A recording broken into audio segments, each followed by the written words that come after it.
હું પટેલ સમાજમાં પરણીને ગઈ હોત અને એ દીકરો મને હેરાન કરત તો પટેલ સમાજ આવત? પટેલ સમાજનો દીકરાને તમે લોકો આવી રીતે જ વાતો કરત?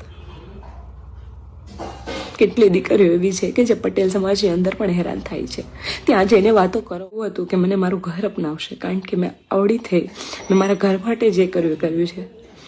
અને જ્યાં સુધી આ સમાજ માટે મેં ગીતો ગાયા, સમાજના ગીતો ગાયા, ત્યાં સુધી હું બધાને વાલી લઈ ગઈ.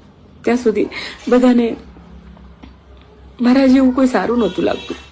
અને આજે જ્યારે એક દીકરી પોતાના માટે કંઈક વિચારે છે, એવી એક દીકરી પોતાના, મારા ઘરમાં નથી એવો માહોલ એટલે મેં ઘરે ના કીધું અને મારે આ પગલું ભરવું પડ્યું.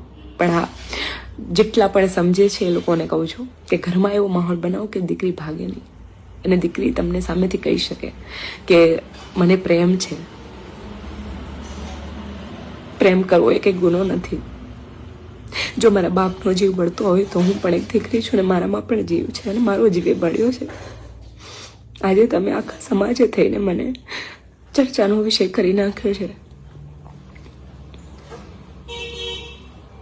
જે લોકો મોટા જે લોકોથી થોડીક ઉમેદ હોય છે એ લોકો પણ આજે ન સાંભળી હોય, જે લોકોને વાતની ખબર જ નથી, એવી વાતો કરે છે.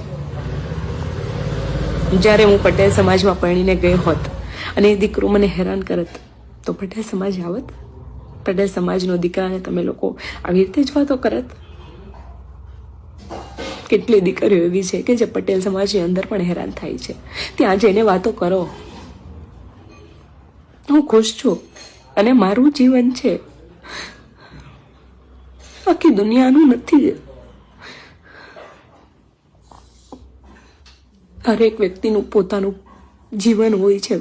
મને તો એવું લાગે છે કે મારું જીવન લોકોનું જીવન થઈ ગયું છે. હવે આવી ઉમ્મીદો પટેલ સમાજથી નહોતી મને.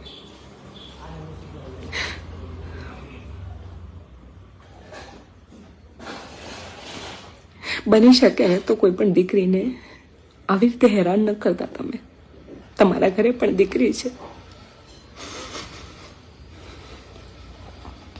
જય માતાજી.